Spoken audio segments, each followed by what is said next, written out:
नाम प्रभु जी। हाँ जी प्रभु जी, प्रणाम। बोलिए बोलिए। ये प्रभु जी, माया में मुक्ति और माया से मुक्ति, ये दो डिफरेंट डेरिवेशंस हैं। इनमें बेसिक डिफरेंस क्या है प्रभु जी, इसको समझाएं। देखो, आप कीचड़ में हो, समझो ये माया है, ठीक है। जी।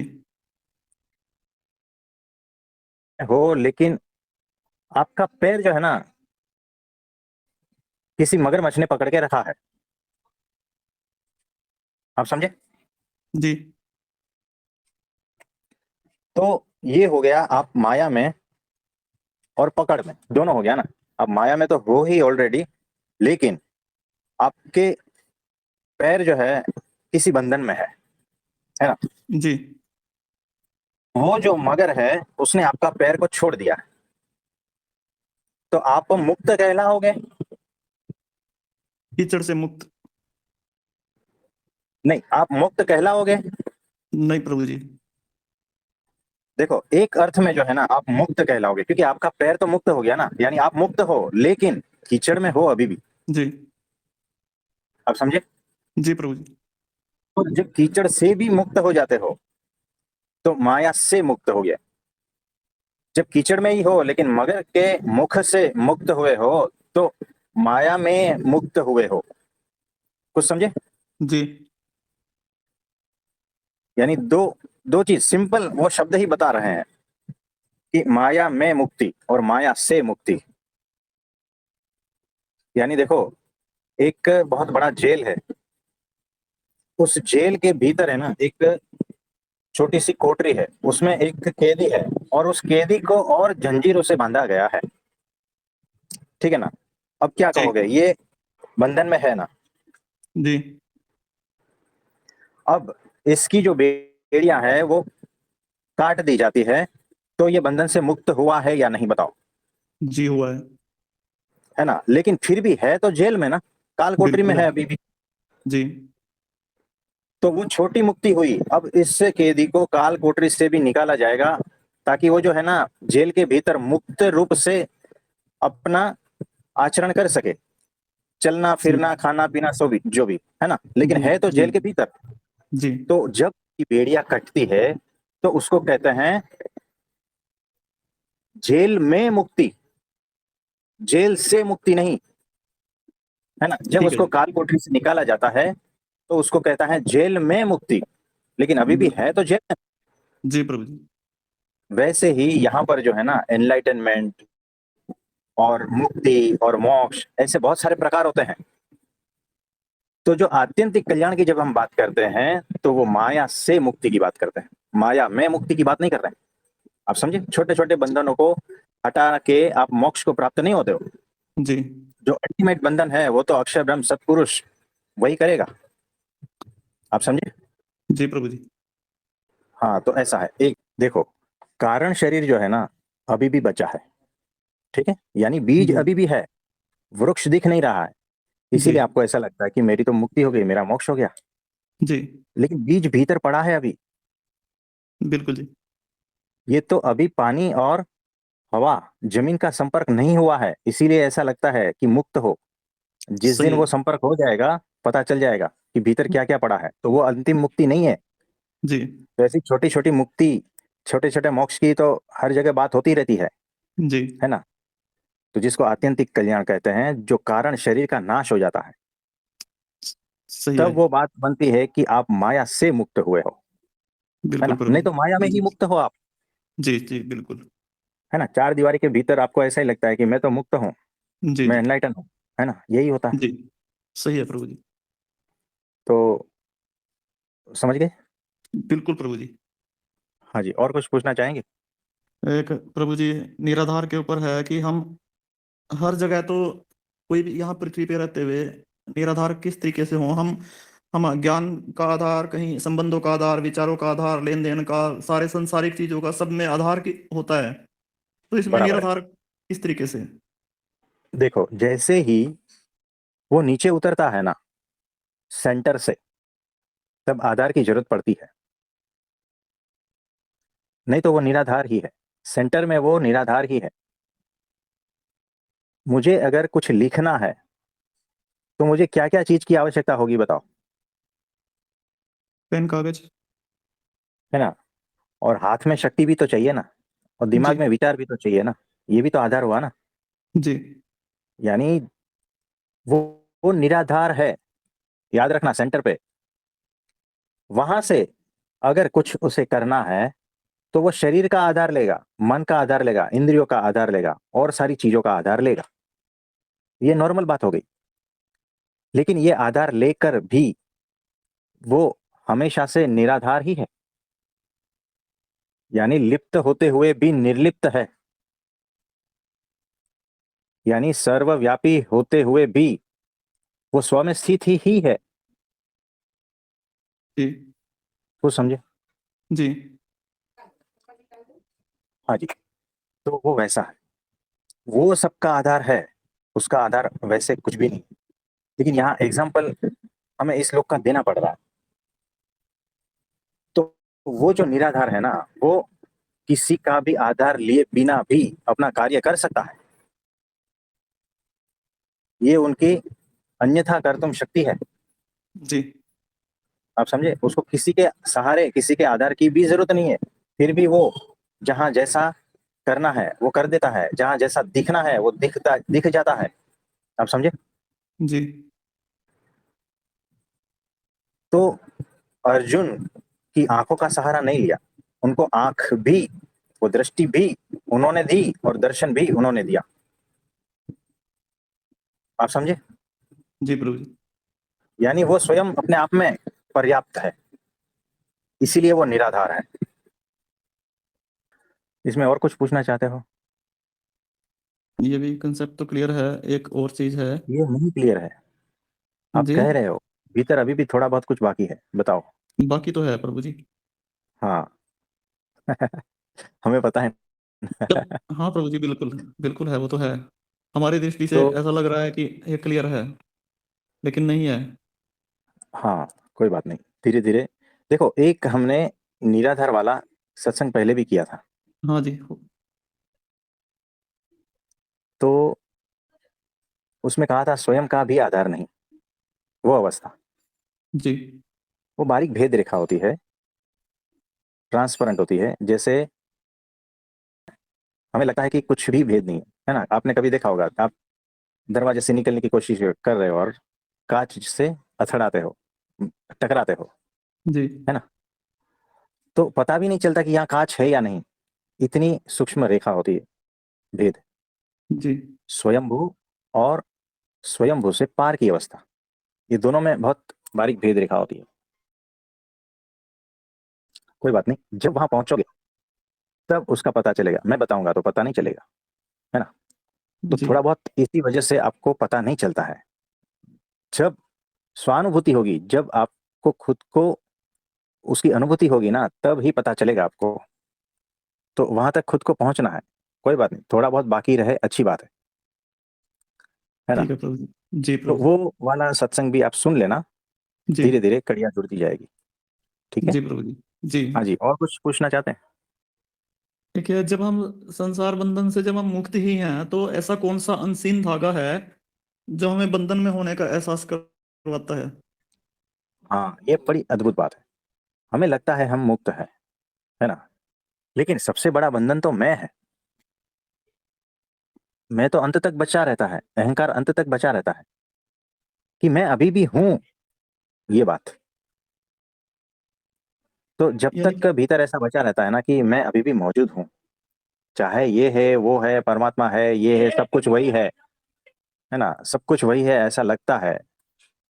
लेकिन फिर भी जो है ना, उसके साथ मैं भी थोड़ा सा मौजूद तो हूं ही, जी। ये होता है। तो ये ही अंतिम बंधन है ना। एक, इसको और कुछ अलग एंगल से पूछ सकते हो। यानी कि हमें किस प्रकार से एहसास होगा इसका? देखो, या हम जब हम रास्ते से चलते हैं ना, तो आपने ड्राइव किया होगा, है ना। तो आपको रास्ता कितनी दूर तक दिखाई देता है बताओ। कुछ अगर लिमिट सीधा होती है? सीधा है तो किलोमीटर तक, 2 किलोमीटर तक दिखाई देता है, ठीक है। अगर सीधा सीधा है, कोई भी बीच में बाधा नहीं है तो। जी। ट्रैफिक में आपको कितनी दूर तक रास्ता दिखाई देता है? 1-2 यानी किलोमीटर भी नहीं होता। हाँ, मतलब आगे की जो गाड़ी है वही दिखाई देती है, जी। वो जैसे जाती है वैसे हम जाते हैं, है ना? जी। यानी आप जहां हो रास्ते में, तो ज्यादा नहीं दिखाई देता है, थोड़ा थोड़ा ही दिखाई देता है। लेकिन जी। कितना भी ट्रैफिक हो, तो 10 किलोमीटर आप आराम से निकल जाते हो ना। जी। आप अपने ध्येय तक पहुंच ही जाते हो ना। जी प्रभु। भले 10 किलोमीटर का रास्ता नहीं दिखाई देता है, जी। लेकिन 5-5 फुट का भी रास्ता दिखाई देता है तो भी चले जाते हो ना, जी। पहुंच जाते हो। वैसे ही जैसे जैसे उस अंतिम आवरण तक पहुंचते जाते हो ना, वैसे वैसे वो दिखाई देने लगेगा, आपको महसूस होने लगेगा, है ना? जी। आपको पता चलने लगेगा। तो जैसे जैसे आवरण हटते जाएंगे ना, वैसे वैसे आप आगे बढ़ते जाओगे, लेकिन आपको खुद को पता चलता जाएगा कि ये बस अभी और आवरण है। तो आप जहां हो उससे 10 किलोमीटर दूर का थोड़ी आप देख सकते हो, जी या बिल्कुल। 50 किलोमीटर दूर है क्या चल रहा है, रोड नहीं पे जी। कौन कौन है, ट्रैफिक है क्या है, नहीं पता चलता ना। तो नहीं जी। जैसे जैसे आपकी यात्रा बढ़ती जाती है, आप आगे बढ़ते जाते हो, आवरण हटते जाते हैं और पहुंच जाते हो, ठीक है प्रभु है जी। ना? जी। तो इसी तरह से आपके साथ होगा। तो आपको पता चल जाएगा कि भाई यहीं अटक रहा हूं मैं, ये अंतिम आवरण है, बस। फिर वो धागा जो है गुरु कृपा से हट जाता है। जी प्रभु जी। और कुछ पूछना चाहते हो? एक सांसारिक सवाल था इसमें। हाँ, इससे बताइए। इत्र है, सपोज जैसे कोई भी आदमी है, हम देख हम्म, रहे, स्पष्ट रूप से देख रहे हैं, अब इतनी तो होश आ गई है कि उसको ये पहचान सके कि ये आदमी हमारे साथ चालबाजी खेल रहा है। हाँ जी। तो उसमें हम आपको कैसे, आपके दर्शन कैसे कर सकते हैं वो? देखो, ऐसा है कि एक भक्त था, जा रहा था, 4 दिन से भूखा था, और ये सोच रहा था कि 4 दिन से भूखा है मैं, कोई इंतजाम नहीं हो पा रहा है ना? तो वो ये सोच रहा था कि मेरे भगवान ये चाहते हैं कि मैं भूखा रहूं, मुझे थोड़ी पता है मेरे शरीर का क्या करना है।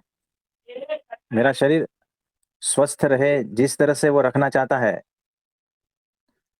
तो वो चाहता है कि ये 4 दिन मैं भूखा रहूं, ताकि उसको जो करना है वो कर ले, मैं बाधा ना बनूं। ये उनकी दृष्टि है, ये उनका दृष्टिकोण जी। है ना? तो परमात्मा उनको दुख दे रहा है या सुख दे रहा है, उसमें उसको परमात्मा दिख रहा है। वैसे ही तो मदद का हाथ बनकर आज वो आ रहा है, तो मुझे उसमें परमात्मा दिख रहा है, क्योंकि उसमें मेरा स्वार्थ है जी बिल्कुल। और मेरी इच्छा अनुसार हो रहा है।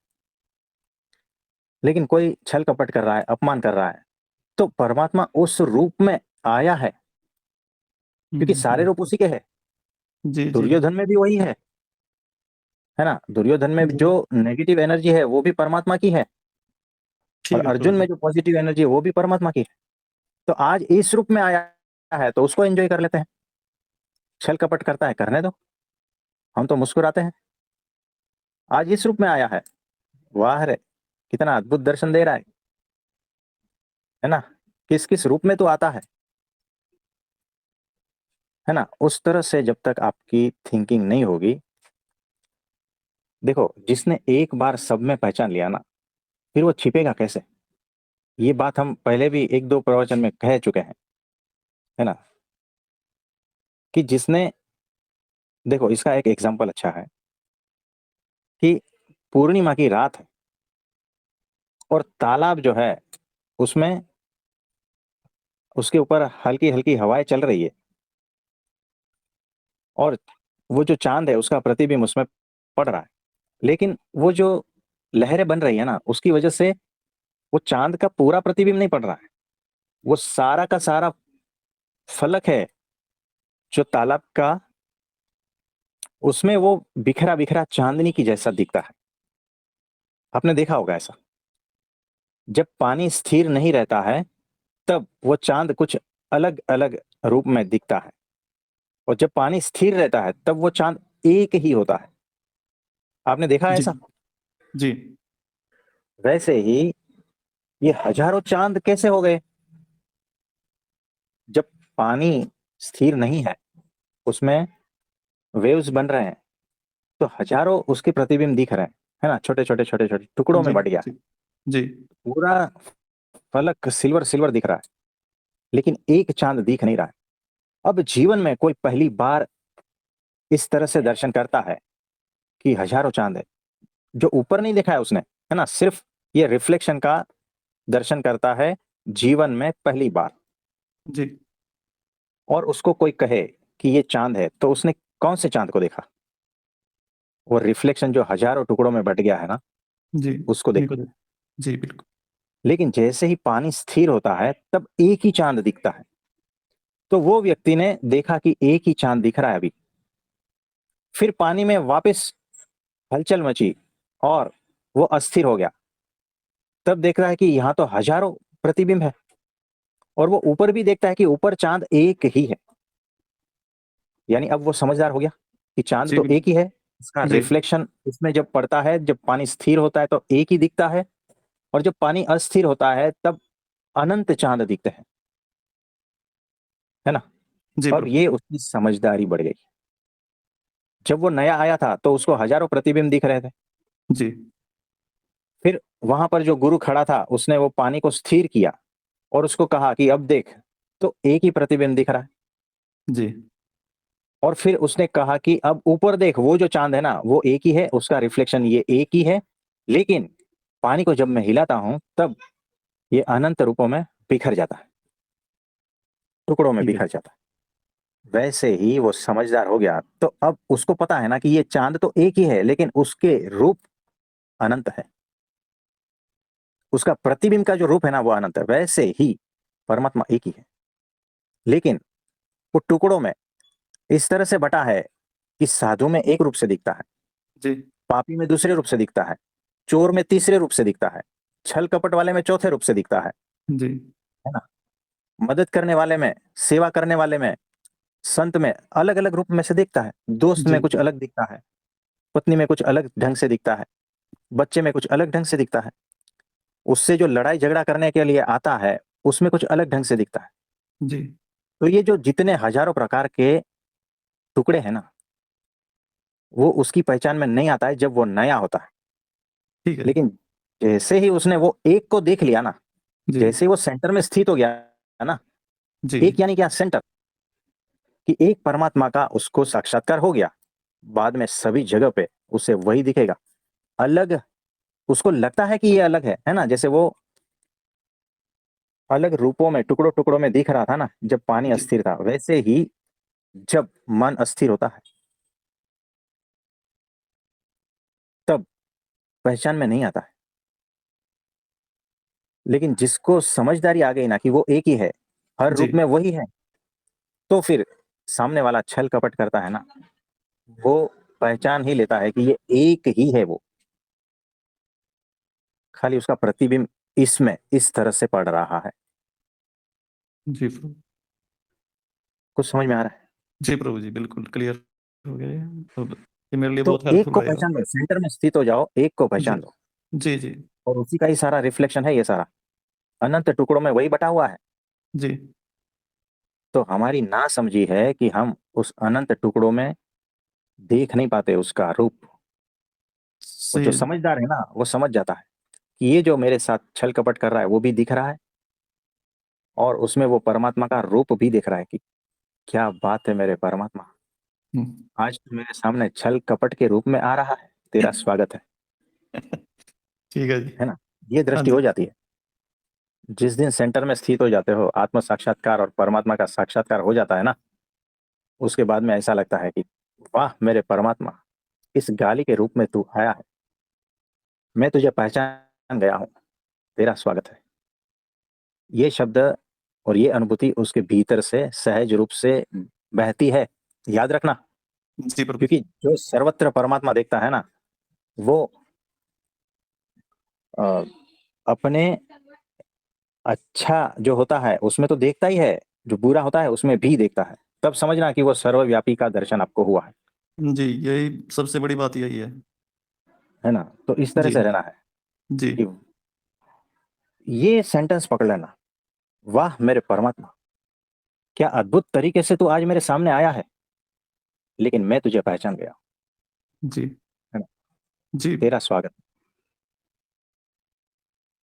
तो देखो कैसा है वो लाइफ ऑफ पाई, आपने वो मूवी देखी होगी। तो हे विष्णु, तू मछली के रूप में आया है, वो कहता है वो बच्चा, है ना। जी यानी तू खुराक के रूप में आया है मेरे सामने, तू सहारा बन के आया है मेरे सामने, तब तो मैं तेरा स्वागत करता ही हूं। लेकिन सहारा छीनने के बहाने तू आया है, तब भी तेरा स्वागत है। तू सुख में आता है तो मैं पहचान लेता हूं, लेकिन जब तू दुख में उसका रूप धारण करके भी आता है ना, जी तब भी मैं तुझे पहचान लूंगा, क्योंकि मेरी निष्ठा तुझ में है। तो जिसको परमेश्वर में, परमात्मा में निष्ठा हो गई है ना सच्ची, जी किसी भी रूप में जो है ना उसे पहचान ही लेता है। ये होता है सेंटर में स्थित होना। आप समझे। जी प्रभु जी। जो निर्दोषता में स्थित हो गया है ना, उसे निर्दोषता दिखेगी। जो परमात्मा में स्थित हो गया उसे परमात्मा दिखेगा। जो स्वयं में स्थित हो गया है उसको स्वयं दिखेगा। जो सेंटर में स्थित हो गया है उसे सब जगह वही दिखाई देगा। जी कुछ समझे। हाँ जी प्रभु जी। इसमें और कोई डाउट। नहीं प्रभु जी, क्लियर है। तो बड़ी अद्भुत बात कही, कहाँ से ढूंढ के लाते हो ऐसे प्रश्न। पता नहीं प्रभु जी कहाँ से आ गए। क्योंकि ये भीतर का है, ये प्रश्न भीतर का है, इसलिए आंसर भी इसी तरह से ही आता हाँ जी है ना। क्योंकि ये आप कह रहे हो ये सांसारिक है, ये सांसारिक नहीं है। कहाँ सांसारिक है बताओ। आपने उसको अलग करके देखा है, संसार को और अध्यात्म को, इसीलिए गड़बड़ हो रही है। यहाँ पर कोई भी प्रश्न है ना सांसारिक है ही नहीं, याद रखना। जी सारे प्रश्न अध्यात्म के ही है। और आप दुखी हो गए हो और पूछ रहे हो गुरु के पास जाकर कि मुझे चींटी ने काट लिया, मुझे दुख हो रहा है, क्या करूं। ये प्रश्न क्या लगता है आपको, ये बच्चों का है, संसार का है, या अध्यात्म का है। अब तो लगता है कि ये आध्यात्मिक ही है। हाँ जी, आपके मम्मी को पूछोगे ना कि ये क्या है, तो वो तो अरे भाग इधर से, है ना। जी बिल्कुल। तो जो उस लेवल पे है ना, वहां से ही वो देखता है। तो यहाँ का हर प्रश्न, थोड़ा सा भी प्रश्न है ना जहां पर भी है, वो हर प्रश्न अध्यात्म के ही है। फिर उसको अलग अलग डिपार्टमेंट में आप डाल सकते हो, कोई प्रॉब्लम नहीं, जी है ना। लेकिन सारे के सारे प्रश्न अध्यात्म के ही है। सारी स्थिति अध्यात्म की ही है। चाहे कहीं पर भी आप स्थित हो, जी है ना, केजी से लेकर पीएचडी तक, सब कुछ यहाँ अध्यात्म है। सब कुछ परमात्मा मय है। तो वो लॉजिक और बुद्धि की दृष्टि से आप उसके डिपार्टमेंट कर सकते हो, है ना। जी प्रभु। तो आपने कहा था वो संसार वाला प्रश्न पूछना है, पूछ लिया। हाँ जी। कोई बात नहीं, यानी कि देखो आपकी, आपके प्रश्न दृष्टि। का भी समाधान हुआ। और वो प्रश्न कौन सा था, आप आपने जो कहा था ना, हाँ जी आपकी वो मान्यता भी टूट गई कि ये इसको संसार वाला प्रश्न कहते हैं, इसको अध्यात्म वाला प्रश्न कहते हैं, ये सारा कुछ हो गया ना। जी ये मान्यता भी टूट गई। यानी एक आंसर में दो तीन मान्यताएं, काफी सारे आवरण हट जाते हैं। जी सत्संग का महत्व ये है, धीरे धीरे आप समझदार बनने लगते हो। समझदारी इसी तरह से आती है, जी सुन के। कोई जो समझदार है ना, उसके पास जाकर श्रद्धा पूर्वक बैठना और पूछना, तो आप भी समझदार बनते जाओगे, सही है प्रभु जी। है ना। बस यही सिंपल रास्ता है। जी और कुछ पूछना चाहोगे। बस इससे संबंधित तो नहीं है, वैसे है एक अलग से, इजाजत। बताइए। एक बार जैसे हम लोग सनातन धर्म में, हमारे इसमें ये होता है कि हम सूर्य को जल अर्पित करते हैं। बराबर है। तो इसका क्या महत्व है प्रभु जी? और जैसे इसकी ये मान्यता है या क्या है ये? क्योंकि देखो। गुरु नानक देव ये भी बता देता हूँ जी हाँ। कि इसमें कन्फ्लिक्ट क्यों हुआ, क्योंकि गुरु नानक देव की साखियां पढ़ी, उसमें देखा गुरु नानक देव एक बार हरिद्वार गए थे। वहां हम्म, पर कुछ लोग स्नान करके और लुटिया लेकर के और सूर्य को जल दे रहे थे पूर्व दिशा में। हाँ जी। तो गुरु नानक देव ने पूछा कि आप क्या कर रहे हो। उन्होंने कहा सूर्य को जल दे रहे हैं, कि आप आपके ये देने से उनको मिलता है। बोले हाँ।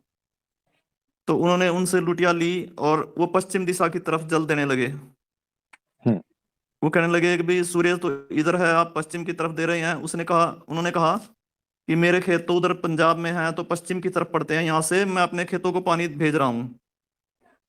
हाँ जी। तो ये क्या कहा उन्होंने कि भाई अगर ऐसा होता तो मेरे खेतों में पानी भी चला जाता।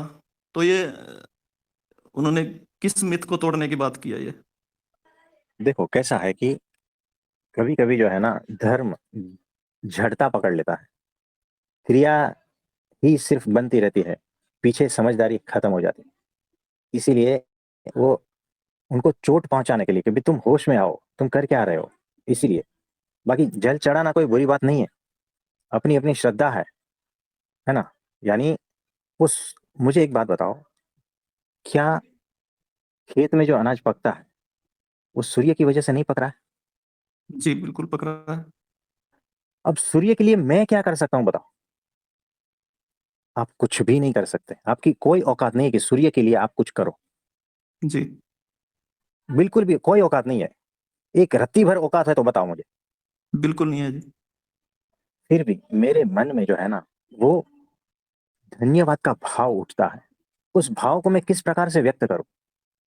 तो मैं सूर्य को जो है ना देव समान मानता हूं, कि सारा कुछ तेरी वजह से तो मैं हूं, और इसीलिए ये मैं थाली सजाकर तुझे अर्पण कर रहा हूं, ये जी पानी तुझे दे रहा हूं, ये जो भी है मेरे भाव, वो भाव जो है ना अनुग्रह, वो भाव जो है ना अहोभाव, वो थैंक्स का भाव, धन्यवाद का भाव, ये जो कृतज्ञता का भाव, ये भाव मेरे भीतर उठ रहा है, उसको मैं एक्शन में ला रहा हूँ, जी और समझदारी पूर्वक ला रहा हूँ, क्योंकि मैं जानता हूं मेरी कोई औकात नहीं है, मैं सूर्य के लिए कुछ भी करूं, कोई औकात नहीं है। जी क्योंकि अगर मैं 500 किलोमीटर सूर्य की ओर चला जाता हूं ना, मैं रह नहीं पाऊंगा, सही है।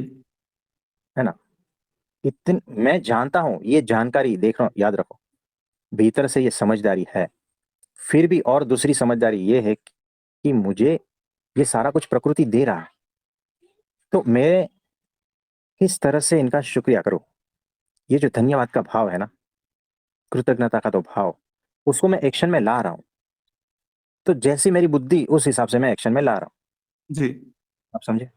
जी बिल्कुल। तो ये हो गई सही सही समझदारी। अब ये समझदारी के बगैर आप कुछ करते हो तो वो हो गया क्रियाकांड। आप समझे? उस क्रियाकांड को तोड़ने के लिए, थोड़ा जी आपको होश में लाने के लिए, गुरु अपनी टेक्निक आजमाता है। जी आप समझे? बिल्कुल प्रभु तो जी क्लियर है। नानक जी ने जो है जो किया, वो उस वक्त बराबर था, ताकि वो होश में आए और इस क्रियाकांड से मुक्त हो जाए, है ना। यानी उनका इशारा ये था कि तुम बिना समझे कुछ भी मत करो, बिना समझदार हुए तुम जो भी कर रहे हो ना, उसका कोई वैल्यू नहीं है। जी आप समझे? यानी जी आपके प्रभु। भीतर वो कृतज्ञता का भाव नहीं है, और बापा ने, दादा ने कुछ बता दिया कि इस तरह से, माँ ने बता दिया कि इस तरह से पानी चढ़ाओ तो तुम्हारा अच्छा होगा। अब उस स्वार्थ से प्रेरित आप, किसी ने कहा इससे प्रेरित आप ये सारा क्रियाकांड कर रहे हो, ये गलत है। जी इसको तोड़ने के लिए जब जब महापुरुष प्रकट होते हैं तो अपनी टेक्निक आजमाते हैं। आप समझे? जी तो एग्जैक्टली सही है बात, ठीक है प्रभु जी। है ना। तो ये बात है। जी प्रभु जी बहुत और बहुत कोई धन्यवाद प्रश्न प्रभु है जी। तो बताइए। बस प्रभु जी। हाँ जी। और किसी का कोई प्रश्न है तो बताइए। प्रणाम प्रभु जी। हाँ जी प्रभु जी, प्रणाम, बोलिए। हाँ, प्रभु जी इसी बारे में था। कल आपने कहा हम्म, था ना कि हमें भगवान जैसा नहीं बनना है, भगवान कहते हैं वैसा बनना है। नहीं, तो हमें पहले तो ये लेकिन हमें भगवान के जैसा आचरण जो करते हैं ना, वो उनकी लीला वो अलग होती है। यानी वो जो करते हैं वैसे नहीं करना है, वो जो कहते हैं वैसा करना है। तो कृष्ण भगवान ने तो पूरा युद्ध, है ना, तो जी क्या जी हम युद्ध करने जाएंगे तो कैसा होगा? कृष्ण भगवान ने वो जो नहा रहे थे उन महिलाओं के वस्त्र चुरा लिए थे, और आप करने जाओ। आप समझ रहे हो? जी जी प्रभु उन्होंने ऐसा लिखा है, होगा या नहीं होगा पता नहीं, लेकिन मक्खन सब चुरा चुरा कर खाए थे। आप जाके किसी घर में जाकर चोरी करके कुछ खा के आना। आप समझ रहे हो? जी प्रभु हाँ, तो ये बात स्पष्ट है कि वो जो करते हैं वैसा नहीं करना है। वो तो अनंत रूप में अनंत कुछ करते हैं, हम फंस जाएंगे, है ना। इसीलिए वो जो कहते हैं ना कि इतना करो बेटे, तो उतना ही करना है। तो अब आप बताओ इसके ऊपर क्या क्वेश्चन है? यही सवाल था प्रभु जी, मतलब हमें भगवान के जैसा नहीं बनना है, उनकी लीलाओं को मतलब कॉपी नहीं करना है, पर वो भगवान जैसे कह रहे हैं ना बनने को वैसा बनना है। पहले तो हाँ जी। ये पता होना चाहिए ना कि भगवान कैसे है, तो भगवान हाँ। कैसे प्रभु। हाँ, यानी हम कौन है, हमारा स्वरूप क्या है, परमात्मा का स्वरूप क्या है, ये सारा कुछ चेक करो। हमारी हकीकत क्या है, ये चेक करो। हमारा स्वरूप के बारे में तो लोग बता रहे हैं कि ऐसा ऐसा है, वो नहीं। अभी जमीनी हकीकत क्या है मेरी, तो वो चेक करो, है ना। और कुछ? तो प्रभु जी फिर हम जब अपने गुरुओं को सतपुरुष को देखते हैं हम्म, तो भी ये बात आती है ना कि वो बहुत भाव से कि हमें कॉपी नहीं करना है, जैसे मतलब हमारे गुरुओं ने किया वैसे कॉपी नहीं करना है। देखो यहाँ वो पर जैसे दो, कहते हैं खाली। कौन सी बाबत में आप कॉपी कर रहे हो और कौन सी में नहीं करना है, ये भी थोड़ा विवेक होना चाहिए। तो हमारे गुरु को किसी ने गाली दी और वो चुपचाप खड़े रहे, तो उन्होंने जो किया वो मैं नहीं करूंगा ऐसा फिक्स नहीं हो जाता है यहाँ पर। आप समझे? यानी कोई मुझे गाली देगा तो मैं उसको मारूंगा, क्योंकि मेरे गुरु ने ऐसा नहीं किया था, इसलिए मैं ऐसा करूंगा। ये भी कुछ गलत ढंग से पकड़ लिया है ना। हमारा सेंटेंस क्या है कि गुरु जो करता है वैसा नहीं करना, गुरु जो कहता है, जो आदेश देता है, उसकी आज्ञा का पालन करना। तो आज्ञा पालन तो ठीक है, लेकिन उनका आचरण में से भी देखो कि वो क्या कहना चाह रहे हैं। तो गुरु की रेंज बहुत बड़ी होती है, उसमें से कुछ ही चीज आपके लिए आदर्श है पालन करने के लिए। बाकी चीजों का रिजल्ट आपको पता नहीं है, अगर कॉपी करने गए तो गड़बड़ हो सकती है। जी तो इसीलिए आज्ञा पालन और होश पूर्वक उनकी क्रियाओं को देखना। आप समझे? जी प्रभु। प्रभु जी फिर हम उनको जब चरित्रों को और उनको वैसे उनके ऊपर से देखते हैं तो उसमें से हमें क्या लेना है फिर उसमें से, जैसे भी अभी उसमें से हर यही संडे को रवि देखना है। रवि सत्संग सब। जी प्रभु। हाँ, उसमें से सिर्फ यही देखना है कि इससे क्या मेरे दोष दूर होने वाले हैं, क्या इस प्रकार का आचरण करने से मेरे दोष हट जाते हैं। आप समझे? उनकी लीला चरित्र को देखकर यही चेक करना है भीतर कि क्या इस प्रकार का मैं आचरण करूं तो मेरे दोष दूर होने वाले हैं। नहीं तो फिर सिर्फ लीला चरित्र देखते रहो बस, और आनंद में रहो। कोई क्वेश्चन नहीं, कोई उल्टा सुल्टा विचार भी नहीं, सिर्फ देखना और आनंद में रहना और आज्ञा का पालन बस। क्योंकि गुरु की रेंज है ना बहुत बड़ी होती है, 100%, और शिष्य की रेंज है ना 1-2% होती है। तो 1-2% में वो 100% नहीं समझ आता। जी प्रभु। तो इसीलिए आज्ञा पालन को फर्स्ट रखना है। और कुछ? जैसे उनके जीवन में वो परिस्थितियां थी या वो उनका जैसे उन्होंने वहां पे रिएक्शन दिया ना, तो हम वो ऐसा करने को वो देखते हैं ना, इसलिए वो प्रश्न थे प्रभु जी। हाँ, वो कर सकते हो। देखो, एक तो होता है गुरु, दूसरा होता है भगवान। अब आपने देखा होगा कि गुरु जो है ना किसी के वस्त्र चुराते नहीं। जब वो साधु जी रूप में रहते हैं तो किसी महिला के वस्त्र नहीं चुराते, लेकिन कृष्ण भगवान जो है वो भगवान के रूप में थे। उनकी बात अलग है, उनकी लीला दिव्य होती है, आप समझे। तो जी गुरु अपनी मर्यादा में रहता है जब वो साधु रूप में होता है। भगवान जब साधु रूप में होता है तब उनकी मर्यादा अलग होती है। भगवान जब राजा रूप में होता है तब उनकी गुण और ये सारा कुछ अलग होता है, आप समझे। जी प्रभु जी। क्योंकि पीछे जो चलने वाले लोग हैं ना, उनके लिए वो सारा कुछ करते हैं, बाकी वो तो मुक्त ही है, वो कुछ भी कर सकते हैं। लेकिन पीछे जो है ना, अधर्म घुस न जाए, उसकी वजह से वो मर्यादा में रहते हैं। प्रभु जी तो फिर वही है ना, हमें पहले तो ये पता होना चाहिए कि भगवान का स्वरूप कैसा है। हाँ, ये बहुत सारी चीजें हैं, वो पता होनी चाहिए। और गुरु जब साधु रूप में होते हैं तब उनकी साधुता का जो गुण है ना, उसको ग्रहण करना है। वो उनकी एक्शन से पता चलता है, तो वो एक्शन ग्रहण करनी है ना। तो साधुता के गुण ग्रहण करो, संत के जो गुण है ना वो ग्रहण करो। भगवान की लीला को सिर्फ निहारो बस, उनकी लीलाओं को ग्रहण करके एक्शन में लाने गए ना, तो धुल जाओगे। और कुछ। यही ना प्रभु जी, कहना आपने कैसे। हाँ जी। धन्यवाद। तो आज के लिए इतना ठीक है। आप सभी को मेरा नमस्ते, प्रणाम।